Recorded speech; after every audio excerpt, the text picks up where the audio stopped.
This Week in Economics on WBRN Radio and on the Bostonred Network. We partner here with Cranston Analytics. And we feature a number of services here, the Bloomberg service, the Reuters service, the BBC, and some in between. We provide analysis here also of the markets, what the basic banks are doing, whether it be the Federal Reserve, the British Bank, the Bank of England, or various other governmental units, and timely reports on companies that are in the news or will be in the news that affect ordinary people. The U.S. economy is about 70% plus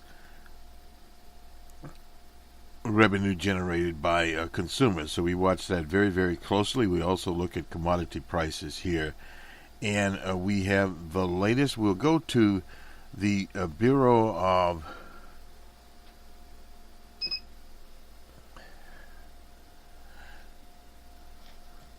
the Bureau of Economic Analysis. We have the advanced estimates of Q4 2017, very important how the year was ended.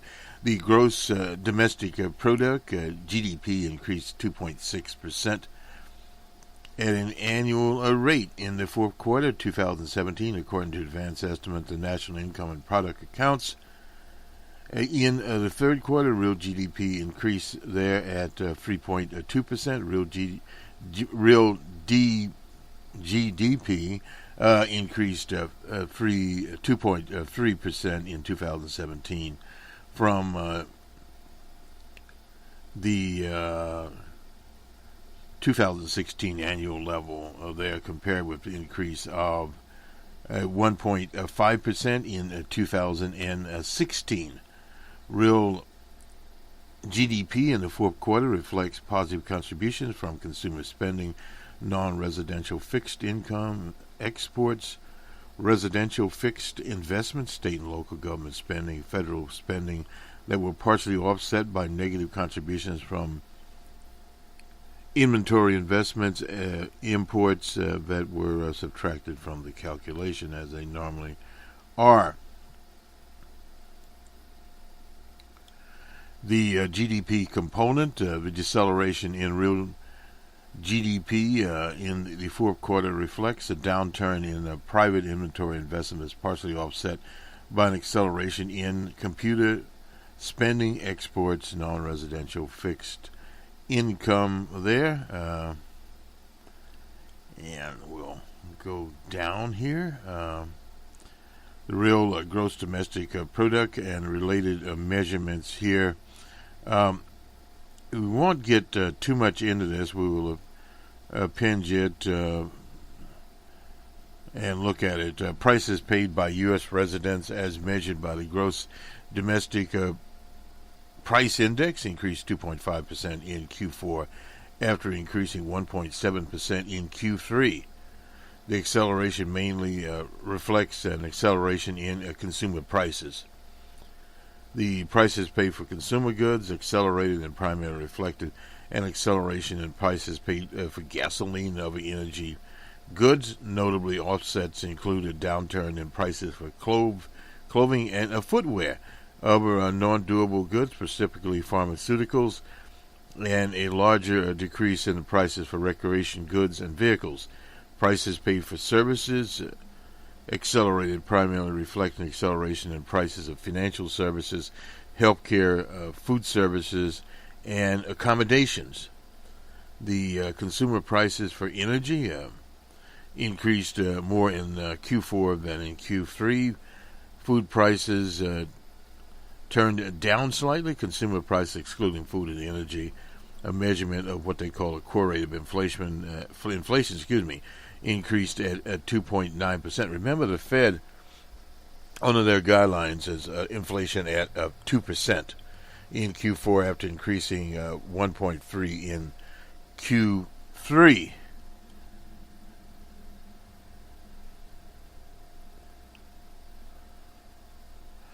Personal income, which is measured in current dollars, accelerated in the fourth quarter, increasing to $178.9 billion after increasing $112.3 billion in Q3.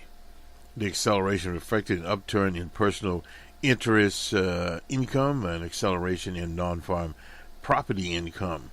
Disposable personal income increased to $139 billion in the fourth quarter, and in the third quarter it increased 73.8 billion. Personal savings, disposable personal income, something we watch very, very closely. Less personal outlays was $384.4 billion in the fourth quarter, decreasing $93.9 billion after decreasing $47.4 billion in Q3. Personal savings rate, the percentage of disposable income, it was 2.6% in the fourth quarter. Last time this rate was below 3% was in the fourth quarter of 2007. It was 2.8%. That was before the Depression took full reign.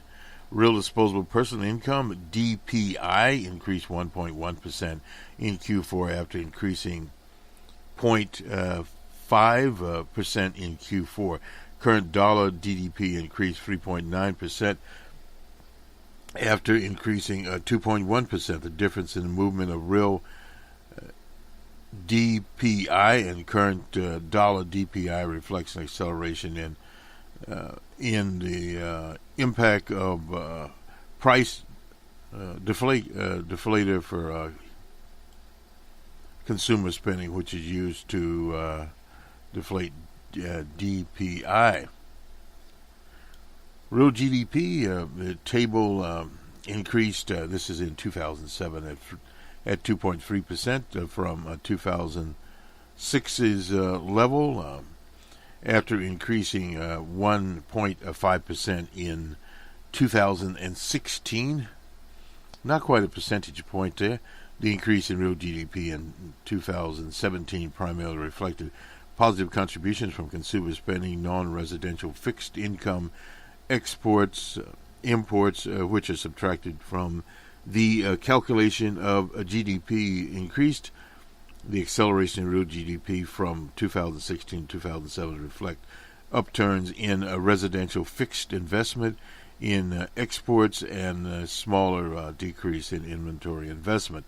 The movements were partially offset by decelerations in residential fixed investments and state and local government spending.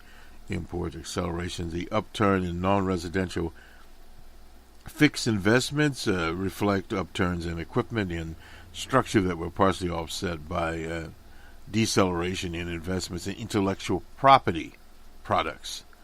The upturns in equipment was widespread. The upturn in structural investment was more accounted by an upturn in mining exports. We can see that because of policy shafts and wells. The deceleration in residential fixed investment primarily reflects no change to investment in other structures in 2017 after increasing 5.2 in 16. The downturn in residential improvements was a main collaborator. The smaller decrease in inventory investments primarily reflected a smaller decrease in a manufacturing industry, an upturn in mining, utilities, construction industry, an upturn in exports, reflected an upturn in non-automotive capital goods and an acceleration in industrial supplies and materials. The acceleration in imports primarily reflected an acceleration in non-automotive capital goods, an upturn in consumer goods, excluding food and automobiles. So this is basically the information. We will append this to our report here, GDP. Interesting situation. As we look at the market where consumer goods are, we'll look at that. We'll go now to Bloomberg and the market.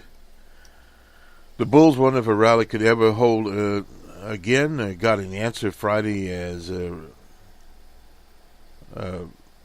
advances in the S&P 500 savaged the week and nearly erased losses from the worst day of February's sell-off, following 3 days in which gains proved to be a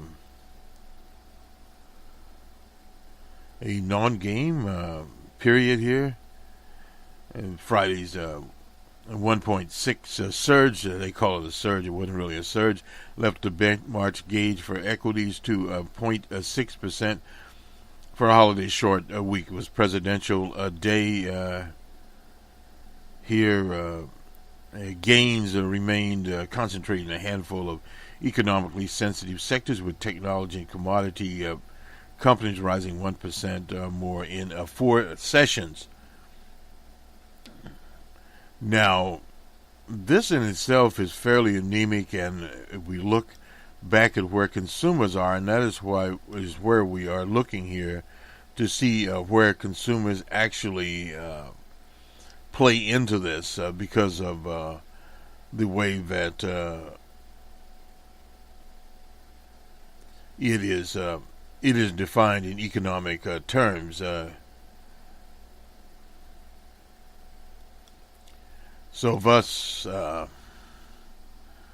we have a very short day, a one-day rally. It goes to show that lots of this volatility on the downside is just a phony. That's from Donald Selkin. He is the chief strategist of New Bridge Securities Corp, which manages $2 billion. It has nothing to do with fundamentals. It's all of it is just trading. Friday's jump, which gains steam in the final hours, and a lot of times this will happen in the final hours because people are trying to buy at a lower price, obviously. Didn't completely vanquish creeping concerns about a rebound from the February 8th low. Bulls have expressed occasional frustration with the recovery. Uneven breadth. Well, things in this economy are not even to begin with. That's why we have a seesaw model. About half the stocks are traveling above the 50-day average, a break from the past dip buying freezy that were marked by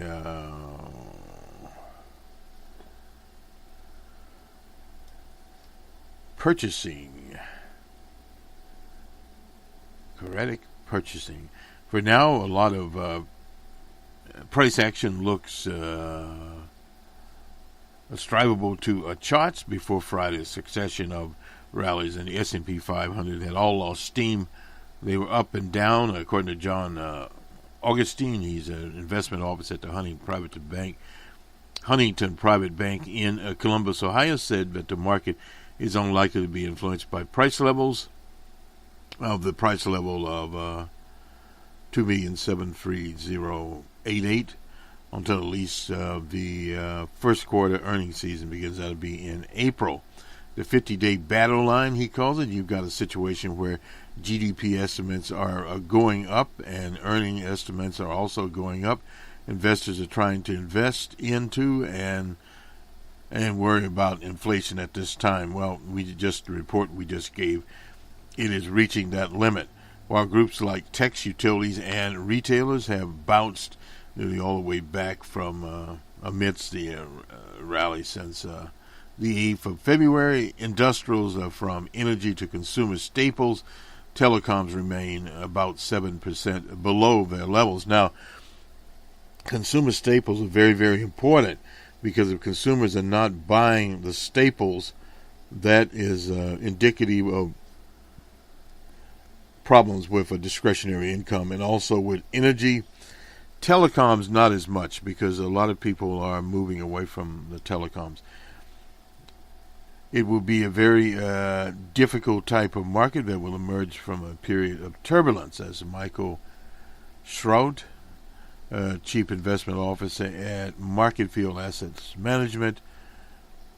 While the S&P 500 will eventually surpass its old record, he wrote, we would expect to see gains concentrated in economically sensitive portions in the market that show the ability to either contain costs or pass them on to the consumer base. Well, depending on discretionary incomes, it's more difficult to do that. And when you talk about the word containing cost, you're talking about redundancies or layoffs. The excuse me, the point about pricing power is definitely reflects itself in the market because utilities, telecoms, and staples, they got a tough time passing that along, no doubt about it. Financials can directly benefit from higher interest rates. That has been known. Director of Equity, he's at the Harvard-based Cunning Inc., which manages $121 billion. Everyone wants the pricing power in an inflationary environment, whether that's what we find ourselves, and that's what we find ourselves in now. Well, the problem there is inflationary environment. They help some, hurt others is quite obviously there. Financials do benefit from higher interest rates. And still as a narrative here, I have a Goldman Sachs note, but this is the Goldman Index that tracks companies with the lowest labor costs, is trailing its high labor cost counterpart by 2.5% since the market topped in January of 26th. That is counterintuitive, considering companies who pass less earnings should be a shield as wages rise alongside inflation. Now, just reread that. The low-cost companies are trailing the high labor competitors. That is in their index. The low-cost companies and of course, the higher labor companies are able to get more efficient workers. There are a lot of ways to have the economy grow. This is from Muncham. He's the Treasury Secretary but knows nothing about economics. You can have wage inflation and not necessarily have inflation concerns in general. Well, yes and no. Now, if you look at back to the Goldman Index here, that tracks companies with low labor costs, is trailing its high labor cost counterparts. Well, no doubt about that. Low labor cost companies have problems attracting people.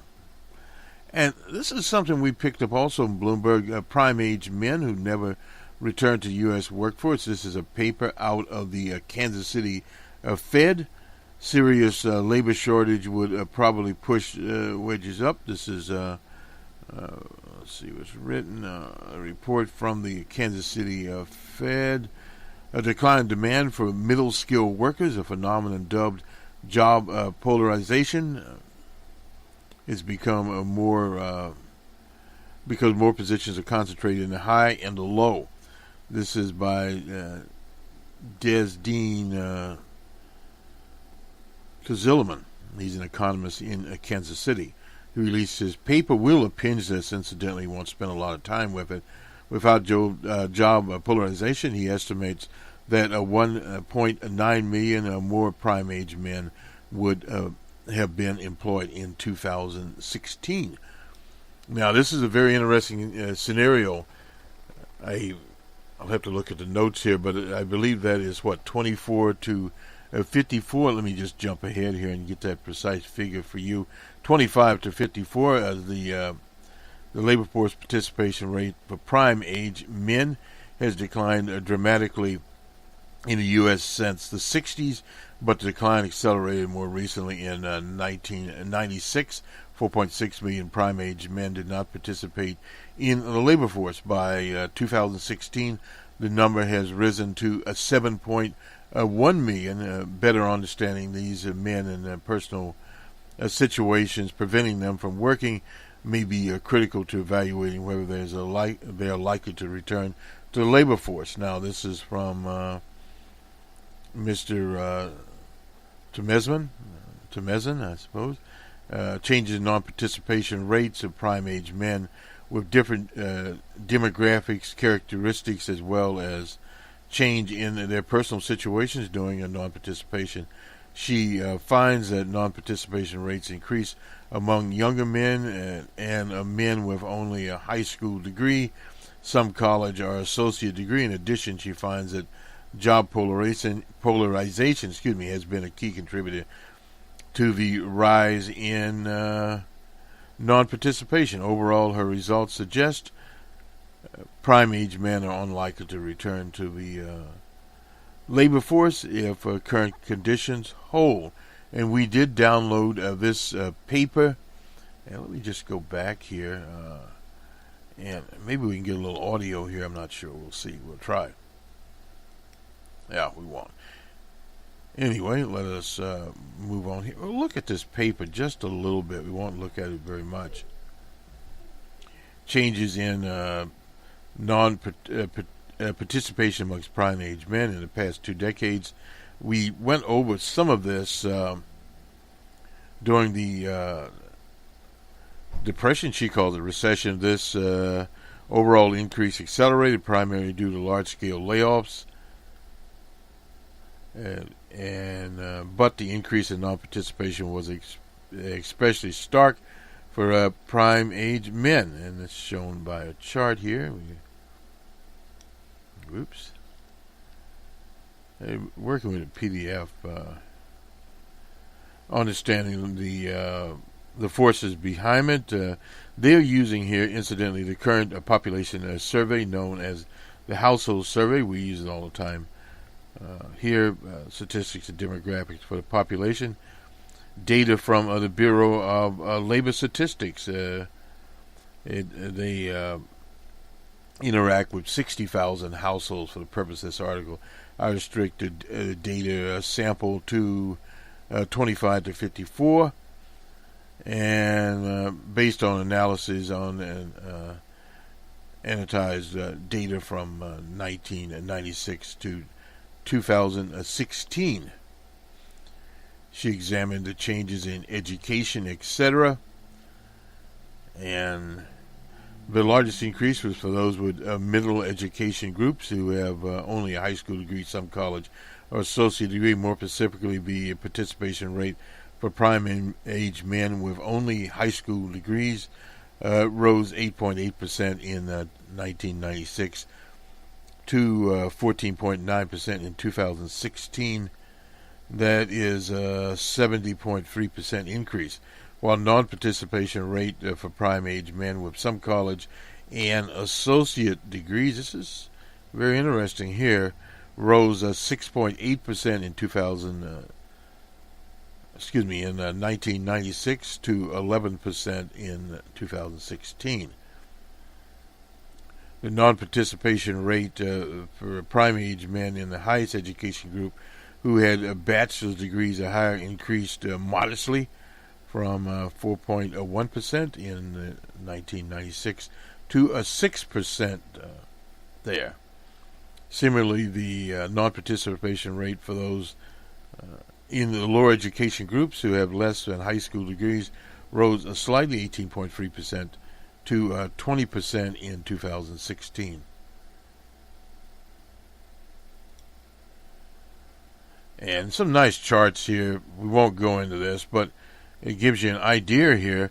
As with education, a change in age composition of the labor force would influence non-participation. I divided the prime-age men in 3 groups, 25 to 34, and those aged 35 to 44, and 45 to 54 shows non-participation rate for all 3 groups over the past 2 decades. Although the non-participation rate for all 3 groups increased over time, younger prime-age men saw the largest increase. You would expect the older increase. That's why it's counterintuitive. Anyway, from 96 to 16, the non-participation rate for younger prime-age men surged 6.1% to 11.3%. A 67% increase Over the same period, non-participation rate for men in the 35 to 40 age group rose from 7.6% to 9.5%. That's a 25% increase there. Participation rate for prime... wait a minute here. I don't know if we... Okay. Anyway, I was looking for the older group.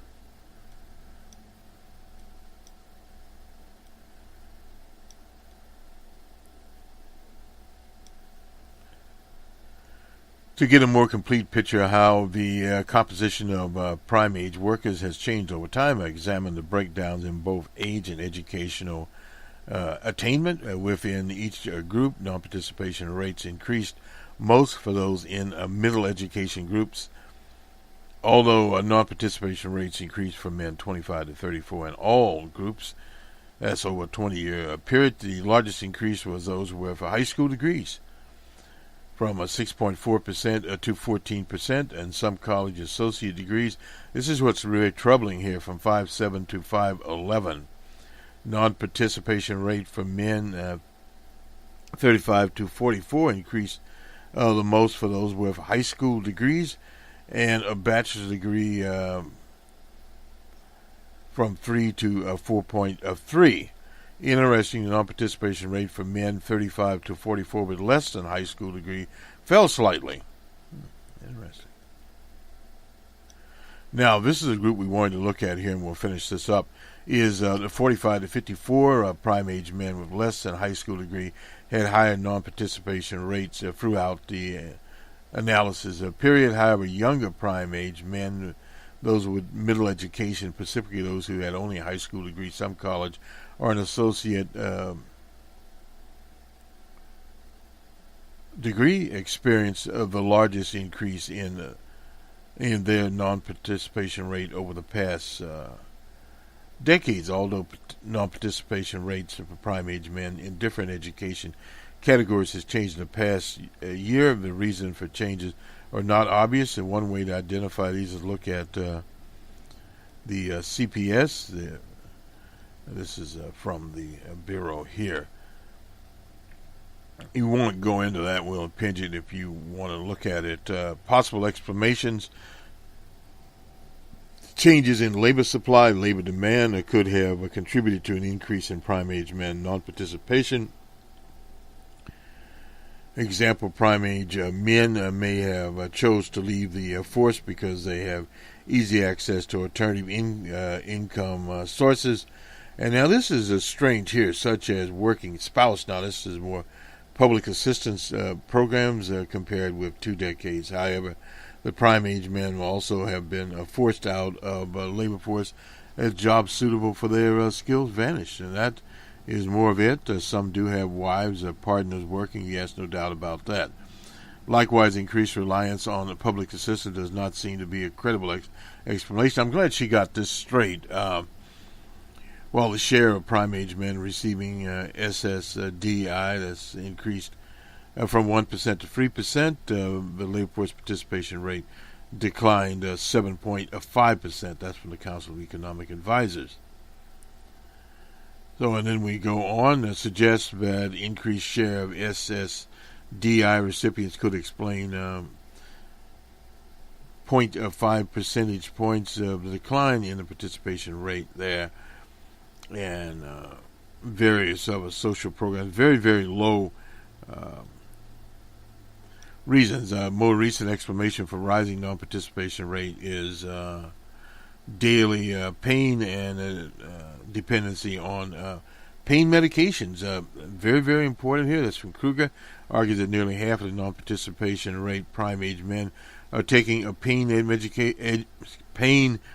medication on a daily basis. 2/3 are using a prescribed medication. The others, they get them wherever they go. So in other words, these people are sick. Labor demand and skills composition of jobs have changed dramatically over the past 40 years. The employment share of middle skilled jobs have declined significantly, while employment shares of low and higher have rapidly. That is from Goes and Manning, 2007. Technological advances explain why shares of workers employed in middle skills have fallen so sharply. International trade and weakening of unions have also contributed to the decline in middle-skilled jobs. Many jobs in this category, particularly those in manufacturing, have been offshored, no doubt about that. Tasks performed in high and low-skilled jobs, however, are more difficult to automate, making them non-routine jobs. And we talked a little here in various programs about non-routine jobs. Many of these jobs are service-oriented, such as food preparation, cleaning, security, protective service. In contrast, workers in high-skilled jobs are typically higher educated and perform tasks requiring analytical abilities, problem-solving, and creativity, we hope. Many of the jobs are managerial, professional, and technical in nature, such as engineers, finance, manager, and medicine. International, we already got that. Anyway, this is something we spent a little more time on this because this is very important as far as why people out. Prime-age men with high school degrees or less have especially vulnerable job polarization, no doubt. In 1996, 78% of workers with high school degrees, 80% of workers with less than high school degrees were employed in middle-skill jobs. That's a little bit above the high-skill jobs, and we'll have to spend more time on this, and we'll abandon it at this point in our time as we have moved around here. This is from Bloomberg. We'll leave Bloomberg and go to Reuters and the BBC. Banks. This is M&A waiver. This is something by the Trump administration. These are for smaller banks. Now, what has happened here after the Depression, a stricter rules for lenders with more than $50 billion in assets, and aggressive enforcement of rules barring banks with compliance issues from expanding, and that happened with Wells Fargo. Lawmakers spurred on by the leadership of DJ Trump are set to raise the threshold. So they want to raise the threshold to $250 billion as being talked about with help there. In other words, so what this happens here is some of these, Miami Lake-based bank, United, which has $30 billion assets, to extend that $50 billion gets up to $250 billion, as being talked about. That will certainly help take a large impediment out of the way, and you'll likely see more M&A activity. Well, yeah, and eventually you will see other problems too. Period. Now, this is a big change to Dodd-Frank, that's Wall Street Reform Act, and that in itself would cause some problems down the road.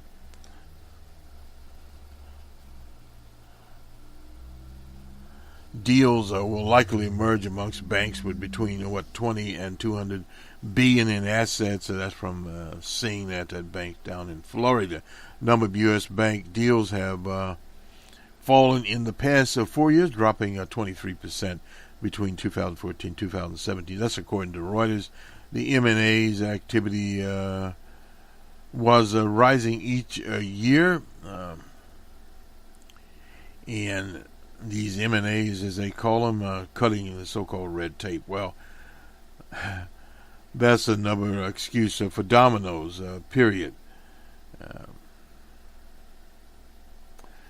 Banks below the threshold say in an analyst call last month they saw an opportunity to do deals with some First Horizon bank here.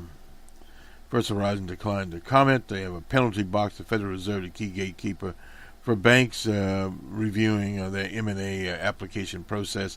It's important we focus on a faster decision-making, greater transparency. You heard that before. That's from Adam Cohen. He's a general counsel at the Fed.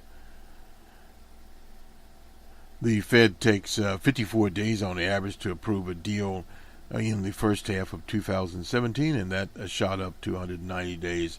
They're probably more short-handed there. It took M&T Bank more than 3 years to comply, which is good. But softening enforcement should see fewer banks enter the penalty box in the first place. Financial regulators, have pledged. What did they pledge to do? Look the other way. I lost it with my.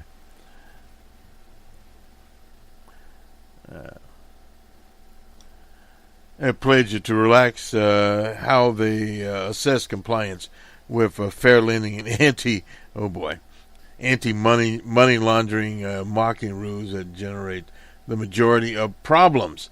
Well, the problem here, you'll have more money laundering here, and as far as fair lending, you'll have a system where more and more people will be discriminated against. It's considering how it speeds up resolution of these infractions. One person with knowledge said, and there is relief for one or more Bank Secrecy Acts, Anti-Money Laundering, Community Reinvestment Act that would be helpful. Well, of course, okay, we've seen that before. Dropbox is getting their IPO out, up to $500 million. Old Dropbox. We've used them in the past, but not too excited about Dropbox. It's a free service. I think we had something in Dropbox. Dropbox reported a revenue of $1.11 billion. That's up 31%. So I suppose they're doing something right. The company's net loss to $111.7 million in 2017 from $210 million. So they're becoming profitable. They'll put an IPO out. They have 11 million paying users from 180 different countries. Goldman Sachs, J.P. Morgan, Deutsche Bank are some of the lending underwriters for the IPO. We'll see how that turns out. And I think we've already talked about the interest rates phenomena here.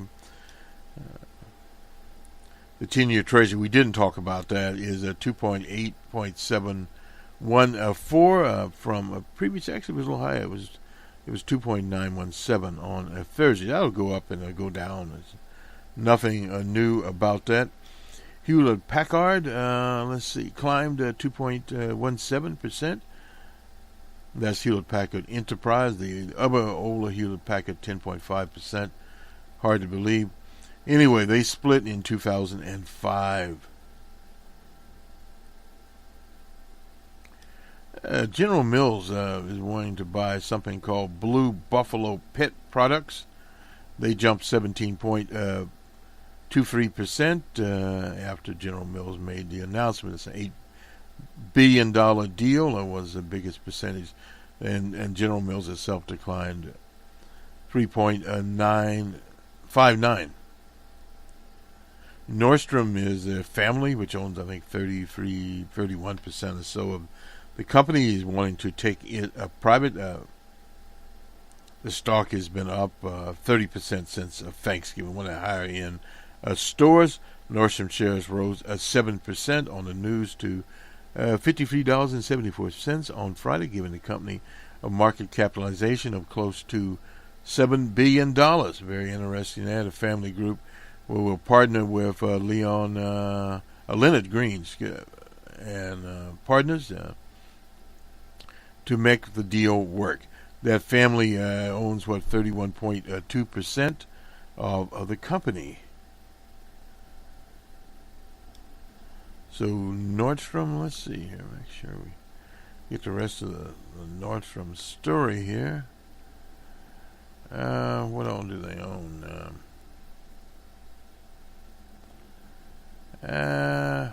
If General Mills would properly fold in Blue Buffalo.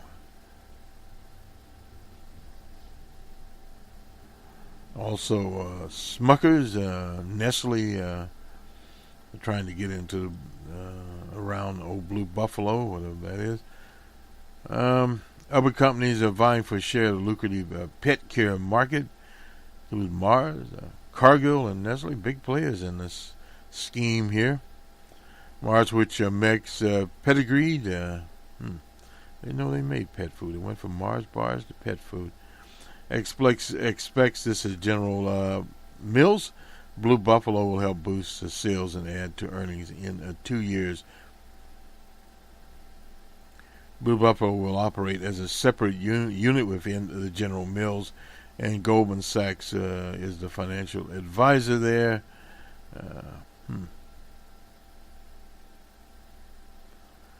U.S. pet care market. I guess Blue Buffalo didn't know about them. Founded in 2002. Raked in more than $1 billion in sales of Blue brand dog and cat food with whole meat, fruit, and vegetables. Interesting. Oh well. So much for Blue Buffalo. Warren Buffett is quitting the Kraft Hertz board. Well, it's time he's resigning, going on. He's 87 years old. Time for a change, as they say. On to the BBC we go. And let's see, we had a few. Women earn up to 43% less at Barclays, and Barclays a bank. Only 28 of 1,154 companies that reported the figures have a higher medium hour pay gap than Barclays. Barclays chief executive said it's working to do more. Barclays has said it pays men and women in the same roles equally. The 43% average gender pay gap reflects the investment bank's division, Barclays International, and for UK retail banks, women earn 14.2% less than men on the average, while the figure is 29.9% for the holding company Barclays Services. Men earn more than women at most firms. Now, this is very interesting here.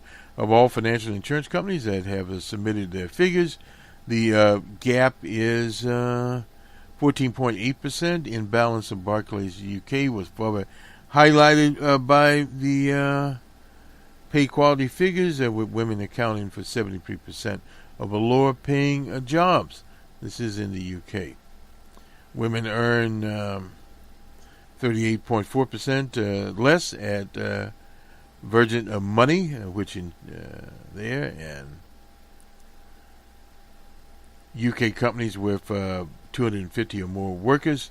About 9,000 firms must calculate gender pay and publish on a government website by the 4th of April. They are to do this. We'll see if we can append some of this to have it out there.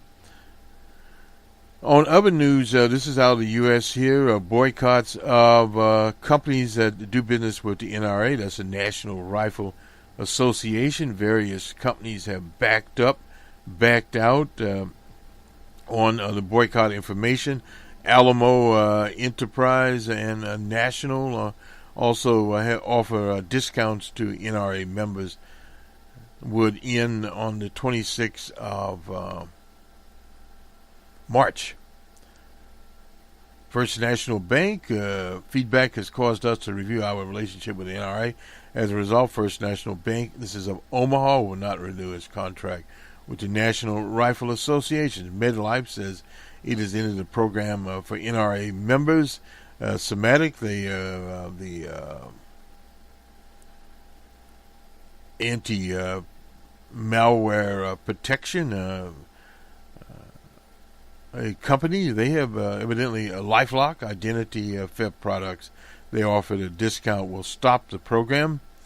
And Chubb, that's an insurance company, it has stopped underwriting NRA branded insurance policy 3 months ago. They're all jumping out at once. So that is interesting. And in the Miami Herald, some people here, Florida Teachers Pension Fund is investing in guns and how many stocks it holds. Bloomberg reported the Florida Retirement Pension Fund holds shares valued at $528,000 in Outdoor American brand, formerly known as Smith & Wesson. They've changed their name. Outdoor manufactures the AR-15 rifle that crews used. Not all Bloomberg. That's not all. They found that the pension fund is invested in Strom, Ruga, and Vista Outdoors. We'll put this up. It's a sad story. Following a shooting in Sandy Hook, the California public employees divested from Strom, Kluger, and Smith & Wesson there. So some things here have moved in a progressive manner, and we've already talked about it. Took S&T Bank. Anyway, we covered that one. We covered Dropbox. We've come a long ways here. Let's do the numbers. The BBC Global 30, this is on Friday, reporting. Of course, we're on Friday the 23rd here, at 67.16. The FTSE All-Share was down negative 0.90. In Amsterdam, at 1.46 in a positive on Friday. In Frankfurt, the DAC at 21.88 in the positive there. In Paris, they're at 8.14. In Brussels, they were in the negative 6.32. And in Madrid, negative 54.10. In Zurich, negative 19.24 on Friday. And in Moscow on Thursday, 16.50. In Johannesburg today, that was on Thursday in Moscow. In Johannesburg, the all-share there at negative 294.82. In Bombay, 322.65. In Karachi, also today, negative 261.31. And in Lahore, negative 45.11. In Colombo, 3.85. In Tehran on Wednesday, 8.80. In Sydney today, 47.40. The Nikkei at 156.34. The Hang Seng at 301.49. In Shanghai, 20.47. The Dow Jones in the U.S. at 347.51. And the NASDAQ at 127.31. And the Merck, that's the commodities market out in the Midwest city of Chicago, at 43.34. And on Monday in São Paulo, 1,046.17 in the negative. And in Mexico at 648.42 in the negative. That was on today. And on to the commodities. We'll talk about those energy prices. Brent crude was up 90 cents. Brent crude on the spot was up 97 cents. That was $67.29. The spot was $58.59. And West Texas Intermediate, who had aspired to replace Brent crude, was up 77 cents at $63.54. T-Boone Pickens in retirement is still jumping for joy. He remembers $15 a barrel oil. Gold was up $5.40 at $1,328.90 on the Forex. On Dubai, they were down. Gold was down, that is, $1.20 at $1,331.30. Silver was up 15 cents at $16.61. A little glare on the screen here. Unex Life futures cocoa was down $1.26.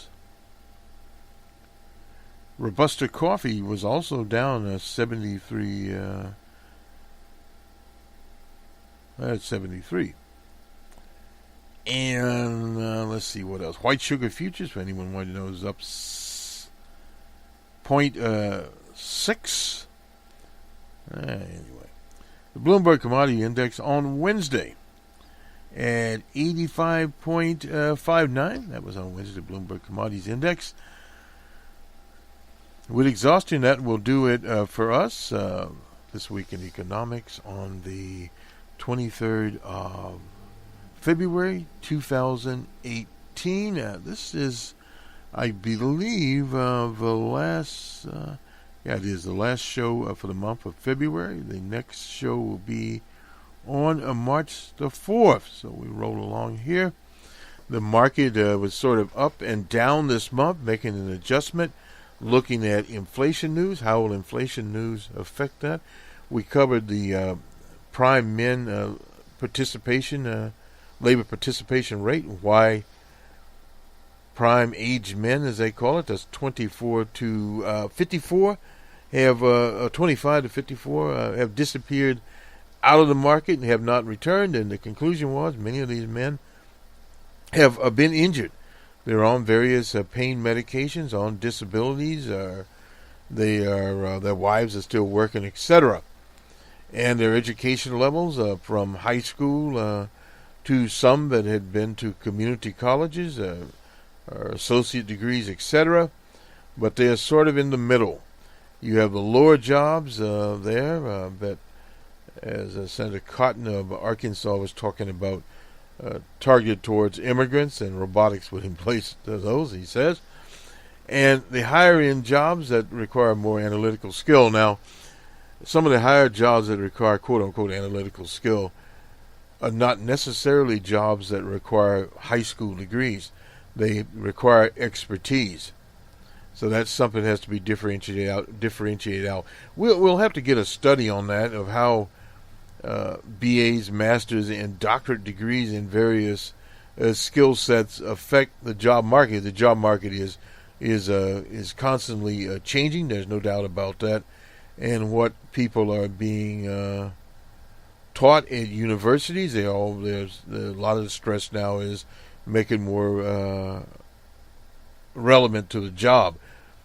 Job picture in some universities, all kinds of universities out there, incidentally, that offer 4-year programs, some 5-year programs in computer science, information technology. There are some 4-year programs / 5-year programs that offer a master's degree, and some of these programs, what they do is effectively eliminate 2 years of college. So if what you would be doing there is you start in your 3rd year of college after you've eliminated the first 2 years, and then you have your final 2 years where you complete this so-called master's. How it is doing, I don't know. We're going to have to get some statistics on that also. And then we have 5-year programs at regular universities. We have Cossier and various other things, Udacity, that are online, but they are offered by universities, and various programs on YouTube where one can sharpen one's skills and that sort of thing. One of the big bars I've noticed looking at some of the advertisements for these jobs is 3 to 4 years, quote unquote, of experience. Now, people that have recently graduated from programs normally do not have 3 or 4 years of experience, and there has to be a way of utilizing these talents. Now, there are some companies that actually take people that have degrees and spend 3 months retraining them for their particular situation. And specifically in IT, the problem is when you go from company to company, many of those departments are different. So skills you have at company A may or may not apply at a company B. And things are constantly moving. An example was we moved from mainframes to the so-called personal units, workstations, etc.